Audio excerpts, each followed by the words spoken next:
Welcome to the series that takes you to the heart of America, revealing the systems that keep our country working as you have never seen them before. The hidden worlds that keep us on the move, our shelves stocked, and our factories running.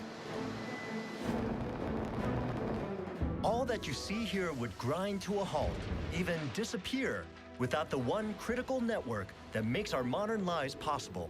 Energy! It's what keeps our lights on and our homes heated. Americans, on average, are the biggest consumers of energy on the planet, and keeping it flowing is a massive undertaking. Over the next hour, we'll see how the vast American energy machine powers us all. I'll make a great loop around the country, discovering where our energy comes from, how we harness it, how we waste it, and how we get it to every home and workplace in the nation. What does it take to tap into the rich energy reserves hidden right beneath our feet? That's the natural gas. That's the gas. And capture a power source 300 feet up in the air. I'm not gonna look down. No looking down. We'll find out why we have to go to extremes to heat our homes and power our lives. If this wasn't here, you'd have a lot of cold, angry people. Cold and angry and also in the dark. In the dark. We'll use cutting-edge technology to get an amazing new look at how the system delivers and how it's being pushed to the limits. I never saw so much energy loss happening everywhere you look. We're consumers, literally, from the time we're born to the time we die. This is a story of where and how we get our energy today and what it tells us about our energy future. This is America Revealed.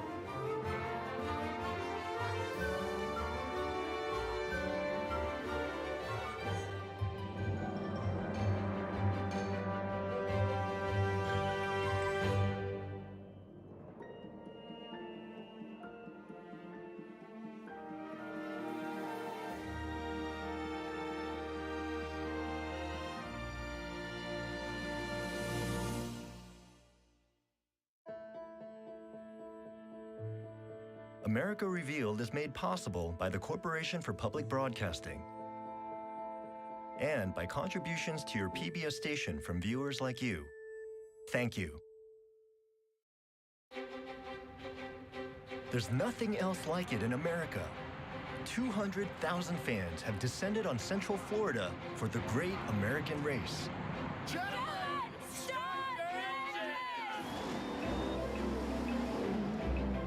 There's an energy capital of America today.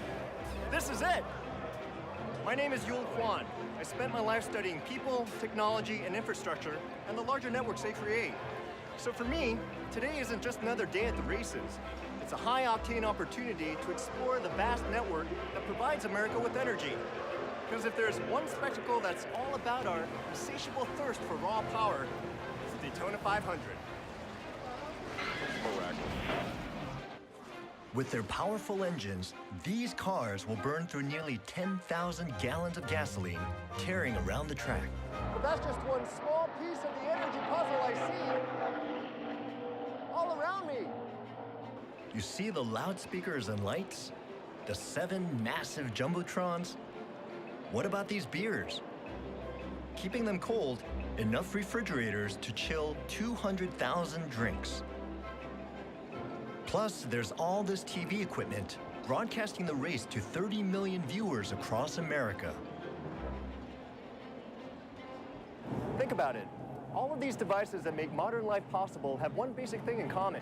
You've got to plug them into the wall.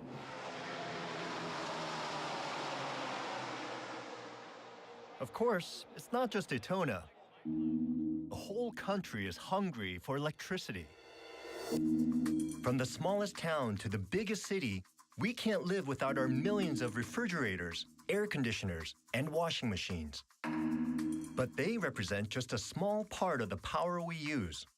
Each of our homes is also jam-packed with, on average, 26 electronic devices.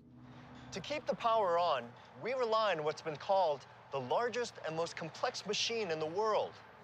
And it all started right here on Pearl Street in Lower Manhattan. On September 4th, 1882, visionary inventor Thomas Edison switched on America's first central power plant, delivering electricity to 400 electric bulbs in less than 1 square mile of the city. It's the starting point for the remarkably intricate system of generating stations and transmission lines that light up our world today. Edison said, "Where this thing is going to stop, Lord only knows." 130 years later, we're still relying on the constantly evolving machine that not only powers this light bulb, but our very way of life. Once Edison flipped the switch, other power plants quickly came online from coast to coast. The birth of our modern electric power grid. By 1890, 200 American cities, including New Orleans, Detroit, and St. Louis, all had their first electric streetcars. By 1925, Chicago was the most electrified city in the world. Soon, long-distance power lines connected these isolated systems, creating one massive network. Today, more than 200,000 miles of high-tension transmission lines supply power. They are the delivery system at the heart of our grid. Most of the time, the grid is so reliable, we barely even notice it's there. But it's increasingly being pushed to the breaking point, as millions dramatically discovered one summer afternoon in 2003. August 14th was just a routine day. All the conditions were normal. We had most of our transmission lines in service. From this control room in Albany, New York, Rick Gonzalez monitors a grid throughout New York State. Normally, the big board tells the operators at a glance what transmission lines are available, and typically it's not lit up. So we had no indication. On that day, all hell broke loose. The big board lit up like a Christmas tree, indicating that almost all the transmission lines had been lost in New York. And what are you thinking? What's the first thing in your head? There was no way this could be real. It must be a mistake. The system went from reliable to total chaos in less than 5 seconds. The blackout that rolled across New York began as a minor incident 450 miles to the west. It all started in Ohio. A transmission line sagged into a tree that was growing under it, and because action wasn't taken, about 30 transmission lines ended up tripping or being lost. That resulted in a tremendous surge of power. It overloaded our transmission lines and effectively caused a blackout in New York. Basically, it was like a domino effect. One line goes down, forcing power onto other lines. They get overloaded, they go down, and it just cascades from there. The region stricken by this power outage is enormous. Here in New York City, the only thing to do was walk. It went from information center of the world to no phone service, no computers, no cell phones. It was really a safety and a security issue. 80% of the people in New York State were left without power immediately following the blackout. 8 states were affected. 40 million in the U.S. altogether. It's kind of mind-blowing to think that one overgrown tree could bring down the entire system. 40 million Americans without power because someone forgot to trim a tree. Nearly a decade has passed since that epic blackout. And since then, the grid's basic infrastructure hasn't really changed. To keep it from crashing down again, we rely on a hidden army whose soldiers put their lives on the line every single day. And today in New Jersey, I'm along for the ride. Ryan Hill and pilot Vinny Karsha work for the state's largest utility, PSENG. The part of the wire that we're going to today, if that goes down, what happens? What's the impact? If one line goes down, it puts extra stress on the system to pick up that line. They service up to 400,000 people, customers. Today we're going out to a job where the conductor, the wire, got damaged either by a lightning strike or just being old and started corroding. If the problem is left unchecked, the consequences could be devastating. And no one wants a repeat of the 2003 blackout. right in between Philadelphia and New York City. And something ever happened in between there with our lines, they can have a cascading effect right into the city of New York. That's what we wanted to avoid. Well, that's why we do it live, so we keep that energy flowing. That's right. These lines are live, still energized. And we're flying right at them in a big hunk of metal filled with jet fuel. It's pretty intense stuff to be playing with. I'll bond right onto that circuit, and then we become energized. The electricity is actually going around you. Yeah, it's going around you, not through you. This metal wand will put us and the helicopter in direct contact with the transmission line. Once Ryan bonds onto the circuit, the current will flow around us, and he can safely work on the line. But if the chopper touches anything else, like a tree or another power line, we could all be instantly electrocuted.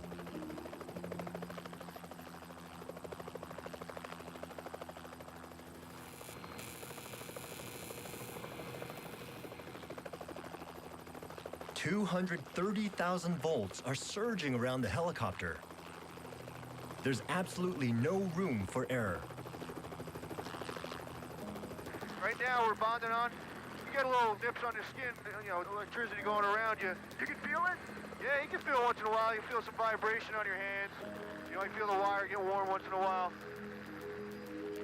Ryan carefully reinforces a line with these rods, forming a protective metal band-aid. I'm going to cover up the bad spot of the wire. This way it doesn't keep on unraveling. What do people say when you tell them what you do? They think I'm nuts. It's hard to explain exactly what you do. When you tell them you walk off the side of a helicopter and think you're crazy. You just want to get in there, do that job, and get the hell out of here as fast as you can. Mission accomplished. It's a huge responsibility to maintain the 1,200 miles that we have. It's a very rewarding feeling when you do the job. Repair workers like Ryan and Vinny are on the front lines every day, maintaining the grid's complex delivery system. That's hard enough, but there's an even bigger challenge: how to keep it constantly supplied with electricity nationwide. These points of light represent the constellation of nearly 6,000 generating plants we count on to power the grid. And each one needs fuel so it can supply power 365 days a year. Today, they use a mix of energy sources, from nuclear to renewables like solar and wind, from hydro to natural gas. But these power plants produce more of our electricity than any other source, and they're still burning the same ancient fuel Edison turned to back in the 19th century. Coal. This one critical resource supplies nearly half of America's electricity. And this is the biggest coal mining operation in the country. The Black Thunder Mine in Wyoming's Powder River Basin. Black Thunder is one of 15 mines in the basin, which stretches from northeastern Wyoming into Montana. In the last 40 years, the area has been completely transformed. This is what the barren landscape looked like in the 1950s. And here it is now, the terrain completely altered by mines like Black Thunder.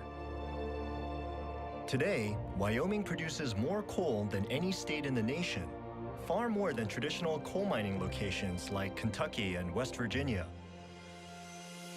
So what changed? When you think about protecting the environment, the last thing that comes to mind is digging a giant coal mine in the middle of pristine ranch land. Yet, ironically, all this came about because of a government effort to clean up our air over 40 years ago. The environmental crusader who led the charge is the last person you might expect. We can no longer afford to consider air and water common property, free to be abused by anyone. With pressure from the growing environmental movement, President Richard Nixon signed the Clean Air Act of 1970 into law. It restricted emissions released into the air by big polluters like coal-fired power plants. You might think that would have killed coal mining, but not here in Wyoming. This stuff has a lot less sulfur than the coal mined elsewhere, so it burns cleaner, making the Powder River Basin the new king of coal.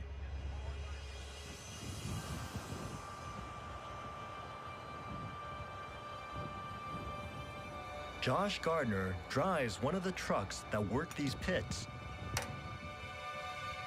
It's a 6:30 a.m. shift change. Time to go to work. Hey, morning, Josh. Hey, what's up? Morning. Hey, good to see you. Our ride is basically a dump truck on steroids. It stands over 2 stories tall and weighs almost 200 tons.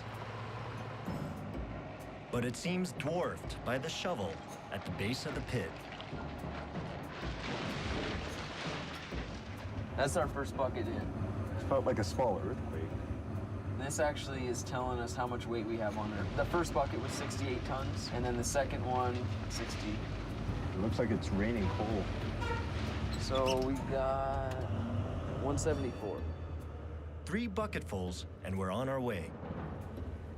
One truckload like this can produce enough energy to heat a home for more than 40 years, or run your television for the next 2,000 years.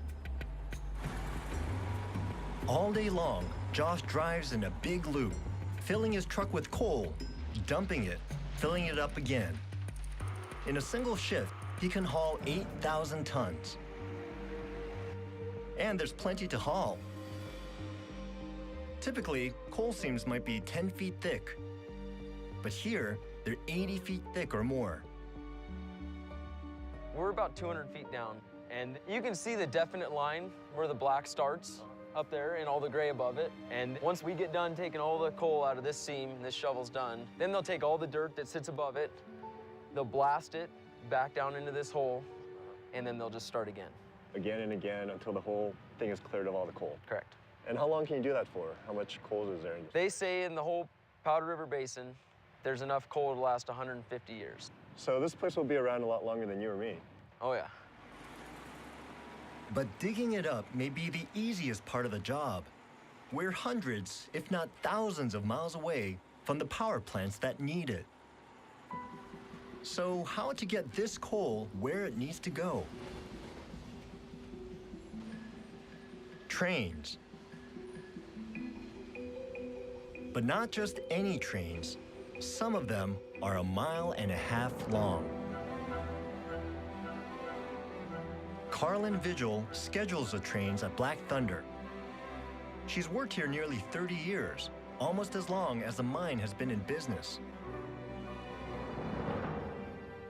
We shipped our first train in December of 1977, and we were probably only loading a couple of trains a week at that time, and now you're looking at, anywhere from 20 to 25 trains a day. This train is headed to a power plant in Montana. This one is on its way to Minnesota, Illinois, or Missouri. This one as far east as Georgia or New York. And they all start out on the Joint Line. This 103-mile-long set of tracks has developed into the busiest stretch of rail in the entire country. It links these trains to national rail lines, so the coal can get wherever it needs to go. The trains don't even stop as they roll under the chutes at the base of the towers. The coal runs right up this conveyor belt here, this tube that's down below us. Goes into the silos themselves. We can load a train out of here in about an hour and 20 minutes. Generally, a good month is over 10 million tons of coal. 10 million tons of coal sounds like it's a big number, but what does that mean in terms of how much energy it's actually giving to the United States? It's actually 10% of the coal-generated fuel for the United States. In the middle of nowhere, we've built ourselves the Grand Canyon of coal. With our vast reserves, it's no wonder America is still so reliant on the simple black rock to power the grid. Even though coal-fired power plants are among the biggest air polluters in the U.S. But not long ago, a new energy source was discovered that promised to transform how we make electricity.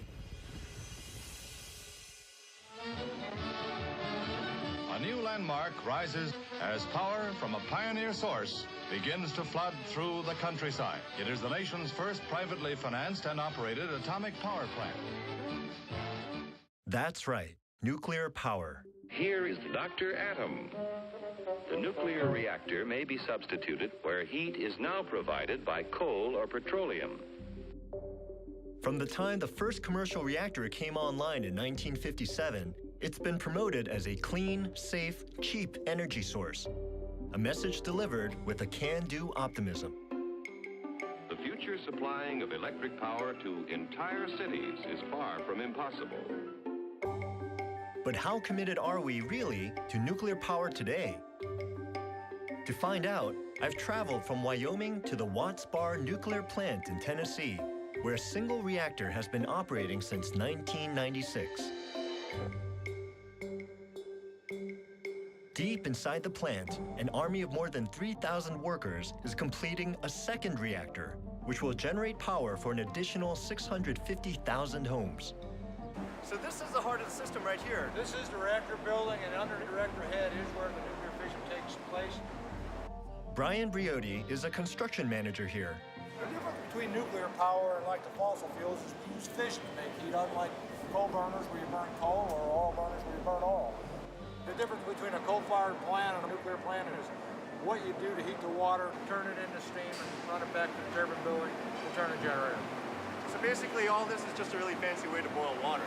It is, absolutely. It's awe-inspiring to know that just below us, a controlled nuclear reaction will heat water in the core to nearly 600 degrees Fahrenheit. And it'll keep running for months at a time, shutting down only to refuel. We're very fortunate that very few people, even in the industry, can walk up to a reactor head and be this close without it being shielded with lead. We're the only nuclear plant in the United States that's currently under construction. In fact, this reactor will be the first one to come online in more than 15 years. In 1974, President Nixon projected that America would have 1,000 nuclear plants by the beginning of the 21st century. He wasn't even close. Today, there are just 104 nuclear plants in operation. So what happened? For one thing, construction costs have skyrocketed. There's also the risk of catastrophe. An accident at a nuclear power plant. A feed water pump broke down this morning, automatically shutting down the 3 Mile nuclear power plant. 3 Mile Island, Chernobyl, and most recently, Fukushima. They're all chilling reminders of what can happen when an accident at a nuclear plant spirals out of control, potentially leading to a dangerous release of radioactivity. No new American plants have even been ordered since 1978. Watts Bar's Unit 2 reactor is the only nuclear plant under active construction here today, finishing a job that started in 1972. This is the actual Unit 2 control room, and we'll be operating this commercial operation a little over a year. I met up with Adam Scales, the operations manager at Watts Bar, to ask him the question that's been on my mind all day. This reactor, when it comes online, is going to be the first reactor in the 21st century. Is this just the first step, or is this pretty much the end of the road? No, I see this as just a first step. We can't afford the public to lose confidence in what we do. We're very concerned that the public understands what we do, and we're not just protecting the plant, but them. Adam may seem confident, but building a new plant today is a harder sell than ever before. Besides Watts Bar, only 2 other plants have even broken ground. They're still years away from generating electricity. In the meantime, our demand for energy keeps going up. For decades, nuclear and coal have been the traditional, stable workhorses that power the grid. But we're increasingly turning to a fossil fuel that's seen as both safer and cleaner. Natural gas. Newly discovered fields in the U.S. led to a boom in the 1950s, driven by growing industrial and consumer needs. The expansion of our underground gas pipeline system was fast-tracked just to keep up. It's an engineering marvel that can stretch around the Earth 12 times. But even this isn't enough to deliver gas to every corner of America. Which is why this behemoth, 3 football fields long, is arriving in Boston after a 5-day journey from gas-rich Trinidad. This is the Neptune. Its cargo is kept at a bone-splintering minus 260 degrees Fahrenheit. At that temperature, natural gas is transformed into liquefied natural gas, or LNG, 600 times smaller in volume. Her final destination is Everett Terminal. Frank Cadillac manages the facility, keeping Boston fully supplied with natural gas. Domestic gas is produced primarily in the Gulf Coast, and we're about as far away as you can get from those producing fields. You guys are the last to get natural gas if it's coming through the pipes. And everyone else is taking the gas. And everybody else is taking gas along the way. All the big cities in the Northeast, all those places are taking the gas before it gets to Boston. In the really cold days, sometimes there isn't much left. In Massachusetts, nearly half the homes use gas for heating in addition to electricity. In the dead of winter, when furnaces are cranked up high, there's simply not enough gas coming through the pipes to go around. Why isn't it an option just to build out more pipes? To build a pipeline 1,500 miles, 2,000 miles, and only use it a few days of the year, that's not really economical. It would cost billions and billions of dollars to build additional pipeline capacity, and it just doesn't make a lot of sense. So to supplement the gas coming through the pipeline, Boston relies on tankers like the Neptune. For now, there's simply no other way to get it here. Think of this tanker as a giant freezer full of concentrated bottled energy. Getting it safely into Boston is no simple task. But as you can see, we're not alone. Security is tight. We're passing within a mile of downtown. When we started bringing these ships in 40 years ago, we always had an escort around the vessel. In those days, it was more safety-oriented. George Lee is a veteran docking pilot. He's guided LNG tankers into Boston's inner harbor more than 150 times. These massive ships are coming here from Trinidad, but also from Egypt and Yemen. After 9/11, the security issues have come into play, so there's even more assets out there keeping a buffer zone around the ship to keep all other vessels and people away from the ship while it's coming in. Getting a massive tanker like this into a busy port like Boston requires tugboats, coast guards, helicopters, a whole crew. But it all comes down to these guys who are the quarterbacks. Justice, easy 90 to port. George and the ship's captain have to execute the biggest parking job I've ever seen while backing the tanker under the Tobin Bridge. The clearance can be as little as 5 feet. It's a maneuver that city planners clearly didn't have in mind when the bridge was built over a half-century ago. I noticed that we're turning away from our destination. Why are we doing that? So that when the vessel's finally moored at the dock, it's bow out, which makes departure and an emergency easier. 3 hours after it entered Boston Harbor, the Neptune is safely docked, and George's job is finished for today. Over the next 24 hours, the gas will be carefully offloaded. These critical shipments replenish the pipes and fuel New England's largest gas-fired power plant, conveniently located right next to the dock. So if this wasn't here, you'd have a lot of cold, angry people. We'd have a lot of people cold and angry, and also in the dark. Tomorrow, the Neptune heads back to Trinidad to pick up another load of liquefied natural gas for the Northeast. Like clockwork, LNG tankers come into Boston more than 60 times a year. But in terms of quenching our national thirst for energy, all this, just a drop in the bucket. Especially since our love affair with natural gas is on the rise, and no wonder.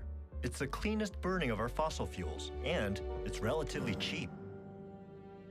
To keep us supplied, we really need a secure, plentiful source right here at home.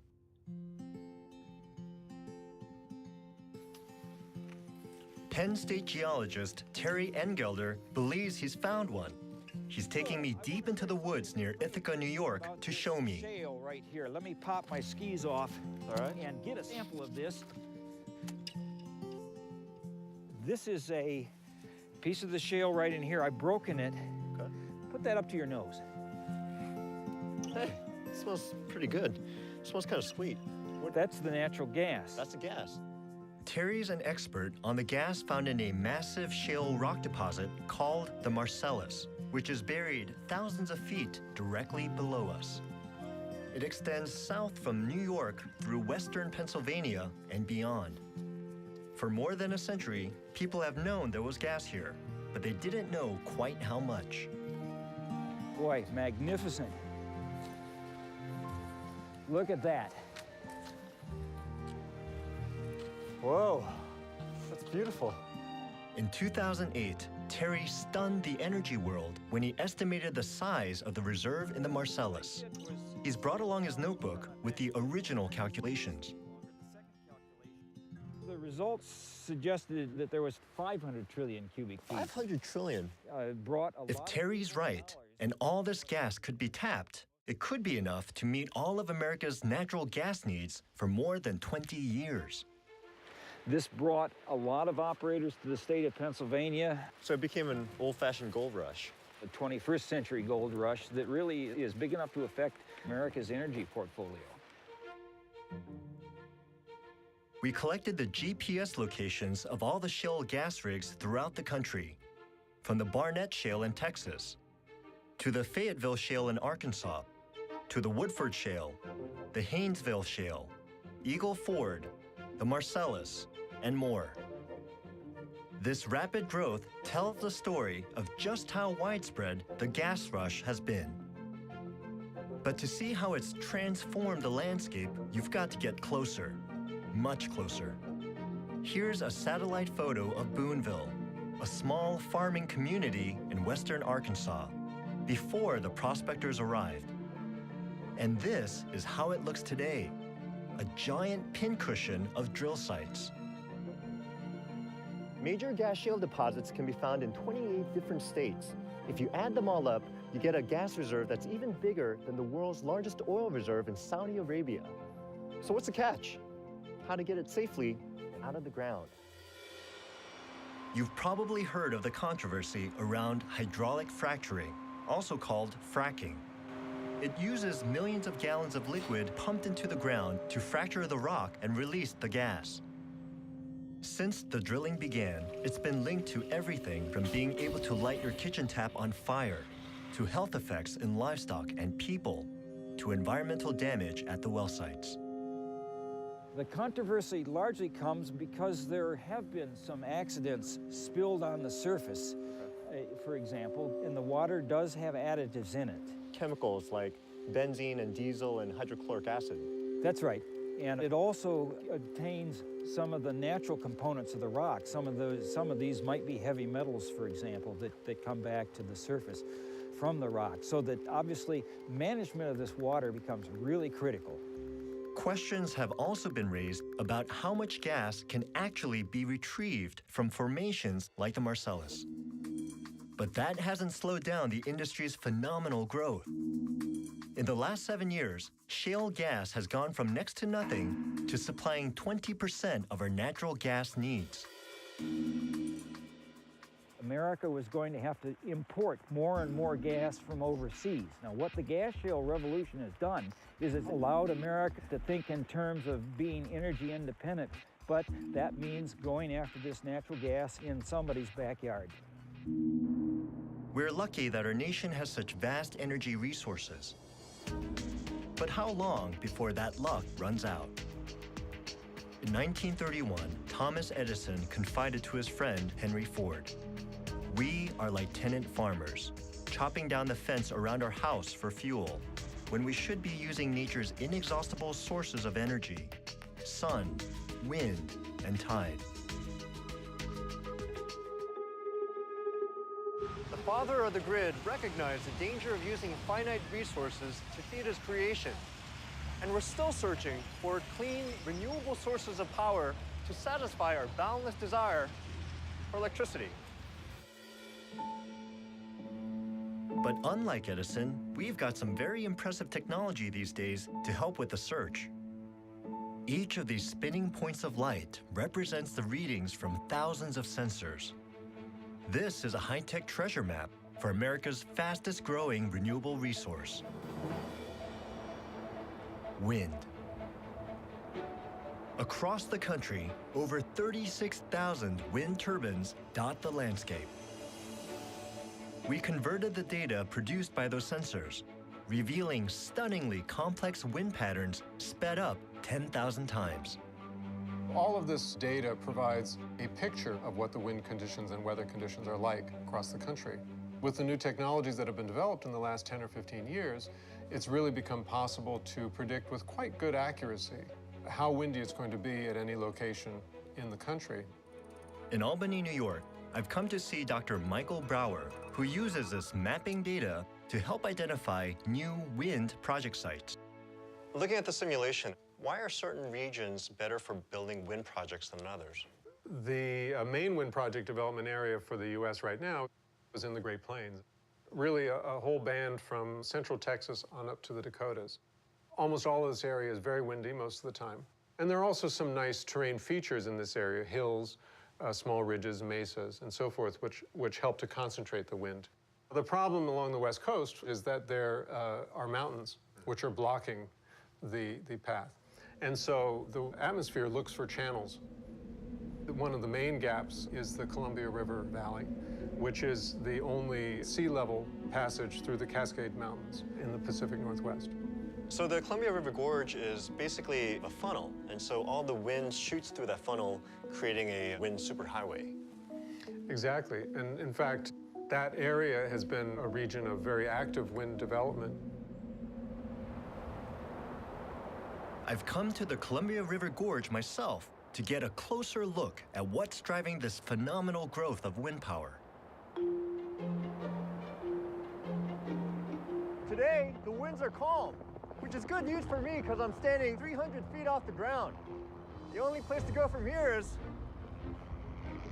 down. At the Windy Flats Wind Farm, high above the Columbia, I've hooked up with a team of experts who are doing a safety check on this massive turbine. Nice job, Yule. I'm not gonna look down. No looking down. My life is literally hanging by a thread. Luckily, I'm up here with Randy Deputy, who knows exactly what he's doing. Woo! This is crazy. I can't believe this is your job. How many times have you done this? I have about 3,000 hours of rope access work. So you've been dangling in this position for 3,000 hours of your life? Yeah. That's insane.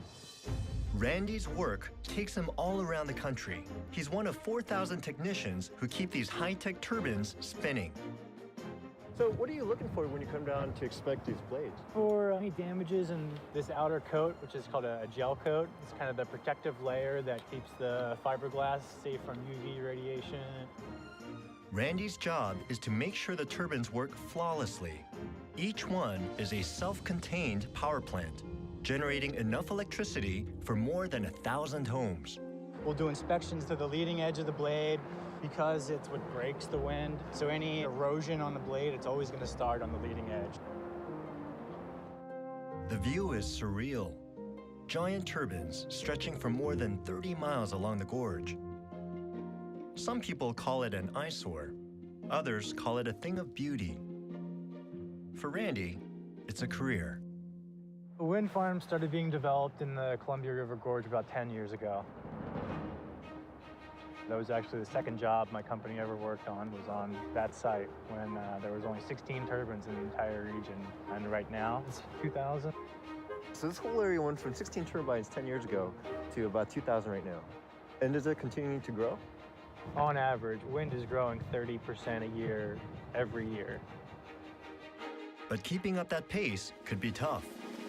Many of the best untapped wind sites are far from existing transmission lines. Getting the power to customers is a challenge. But here in the Columbia River Gorge, there are already over 15,000 miles of transmission lines. The original network was built to serve the region's hydroelectric dams, which started going up in the 1930s. Now, these wind turbines can piggyback on the existing infrastructure. But most of this wind power isn't even being used in the Pacific Northwest. It's headed hundreds of miles due south to California, which already imports more electricity than any other state. California law mandates that by 2020, a third of its power must come from renewable energy sources. And Deborah Levine, who is responsible for bringing power to 30 million Californians, is already seeing the impact of this change. What's going on with the renewables now? It's exactly opposite of yesterday. The wind is at 140 megawatts. Yesterday, it was about 2,000 megawatts. This brand new control room, which oversees most of the state's electric grid, is a first in the country to have a team devoted to deciphering the ups and downs of wind power. But there's a lot they simply can't control. If the wind blows too hard, 50 miles an hour, the wind turbines stop. That's so counterintuitive because you'd think that to have more wind power, you want more wind. And so then what happens? We need to make it up. People still want their electricity. So we need to have fossil generation on standby, able to pick up to ensure that the demand is still served. You actually have to have more conventional power sources online to pick up the slack if the wind dies. We'll need something to pick up the slack if the wind dies. Mother Nature is always going to be Mother Nature. You can't count on it. Over 30 states now have renewable energy targets. It's just one part of an ongoing fight to change how we consume energy. But it's a tremendous challenge, especially when we're losing the battle right in our homes. I'm high above Cleveland on a cold winter night. What I'm seeing reveals a lot about how we all waste power without even noticing. You were over a working-class neighborhood in Cleveland.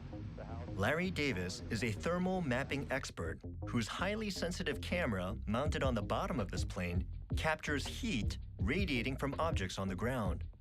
I would say that the majority of energy that's being wasted comes from everyday consumers like you or me in our houses. The orange and reddish colors indicate that there's a substantial amount of heat loss. About half the homes in Cleveland were built before 1950. On average, they're 40% less efficient than homes built in the last 10 years. But even better insulated modern homes still lose a tremendous amount of energy simply because of their size and the huge amount of power they need. They're going to get larger as we cross this road. They're moderate size, the kind you might see in suburbia, are still losing a substantial amount of heat energy. All across America, inefficiencies in our homes are costing us nearly $60 billion each year. Our path takes us over new houses, older construction, industrial zones, acres of greenhouses, a nuclear power plant, and Cleveland's downtown. The city explodes in Larry's screen like an inferno. This is a really eye-opening experience. I never saw so much heat or energy loss happening everywhere you look. But the thing that's really boggling my mind is the fact that we're wasting so much heat and energy underscores the fact that we're using massive amounts of energy to begin with. Well, that's right. We're consumers, literally, from the time we're born to the time we die. There's no way to get around it. The amount of energy involved is spectacular. Beginning in 1994, for the first time, American homes and offices began to consume more electricity than American industry. It's an addiction we can't seem to shake.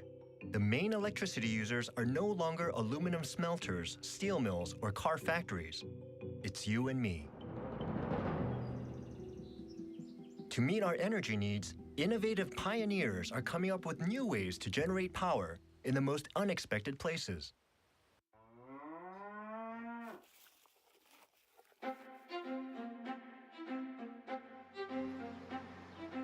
In the heart heart of Vermont's dairy country, meet the new power plants at the Blue Spruce Farm. All 2,400 of them. Okay, here we go. Time for these babies to go get milked. All right, I'm holding my breath. Marie Audette is a second-generation dairy farmer who doesn't let anything go to waste on her farm. But her cows produce a lot of waste, and she's found a brand new way to use it. We used to put the raw manure back on our land as fertilizer. Okay. So is that going to be used to make electricity too? Sure is, baby. Go for it. These cows produce an energy resource that you don't have to dig, drill, ship, or pipe in. But a shovel does come in handy. It's funny, I've been going around the country learning about how we generate energy, and this is the last place I would imagine where you'd actually be making electricity. But it turns out that manure is a valuable source of power thanks to its natural byproduct, methane gas. The manure gets collected in the barns and pumped to a nearby storage tank called a digester. The digester's 14 feet deep, filled with 12 feet of manure, and the top 2 feet is where those methane gases collect. It's a big concrete swimming pool with a concrete cover. The methane powers a generator, sending electricity directly onto the grid to 400 homes. It's part of a larger program called Cow Power that serves more than 3,000 customers. And unlike the ups and downs of solar and wind, these cows provide a constant source of electricity. We're here to make milk. That's what we're good at. But as a byproduct, you know, when those cows are pooping, we're making this gas that's not a good greenhouse gas. So we're actually improving the environment while we're making electricity. But if you're thinking in terms of the total energy needs in this country, I mean, this is barely making a dent. I mean, we have, what, 300 million Americans who are all consuming energy. How does this make a difference? Our renewable energy needs are going to come from a variety of resources. It's not going to be one magic bullet. It's going to take all kinds of innovative ideas from all facets for us to come to a solution. Vermont is the first state with a utility that's banking on cow power. But it doesn't come cheap. Customers have to pay a premium to make up for the cost of installing the technology.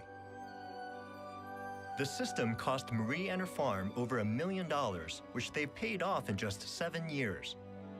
If this is working so well for you, how come everyone's not doing this?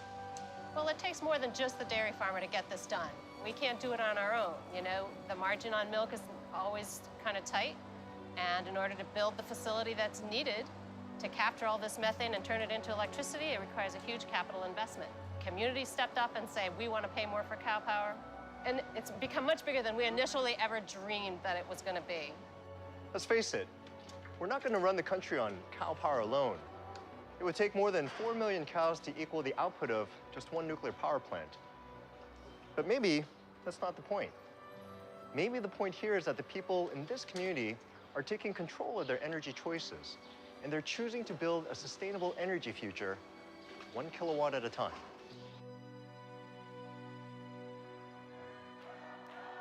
And it's not just happening in Vermont. All across the country, communities are taking greater control of where their electricity comes from and how it's being used.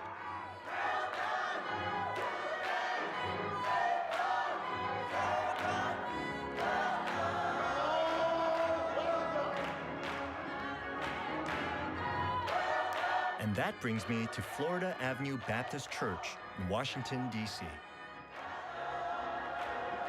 Pastor Earl Trent and his congregation are turning to solar energy. They've got their own power plant up on the church roof. This is the entire system. There are 44 of them, and it's very, very basic and very simple. When people think about solar power system, they're thinking about something complicated. But as you see, they're just angled panels. Sun hits them, and then it turns into current. Unlike massive solar arrays that can generate electricity for thousands of people, the church's system is pretty modest, but it saves them $400 a month. It represents a small but growing trend that's changing how we get our power. Over the last 2 years, more than 100,000 families have installed solar panels throughout America. This is only the first step in a green ministry. It's going to be an education about energy efficiency, renewable energy, and conservation. The system cost $60,000 to put in and would have been out of reach without government subsidies and donations from church members. You can't realistically expect that everyone in your congregation is going to put up a solar panel, right? So, I mean, what are you trying to do here? What we're trying to do is change their thinking so that they will become more energy efficient in their own homes. This is a catalyst, and that's what we want. You know, this is a start. The fact is, finding innovative ways to power the grid is still a work in progress. But my travels across America have shown me that there's a new energy awareness that's starting to take hold, and it's revealing itself in surprising ways. Which takes me full circle back to where my journey began. You might not know it by looking around this racetrack, but even NASCAR is trying to make a dent in its energy consumption. In Pennsylvania, they've built the largest solar-powered sports facility in the world. And the gasoline they're using? In 2011, for the first time, all their cars began running on an experimental blend of 15% corn ethanol to offset their fossil fuel use. NASCAR has a long way to go, but they want to be racing 100 years from now. To do this, they know they're going to have to make some fundamental changes, just like the rest of us. And it's not just here. Keeping the power flowing will take creative solutions. We need to find new sources of energy for tomorrow, and we need to use existing ones more efficiently today. There are no easy answers, but there are a lot of new ideas out there ready to be harnessed. But today is race day in Daytona. That means it's time to put pedal to the metal and celebrate the great American energy machine. It's a machine we depend on every day. To keep it going, we can't take it for granted.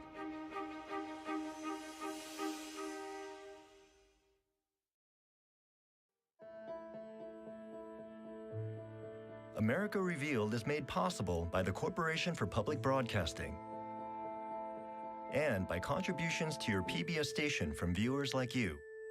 Thank you.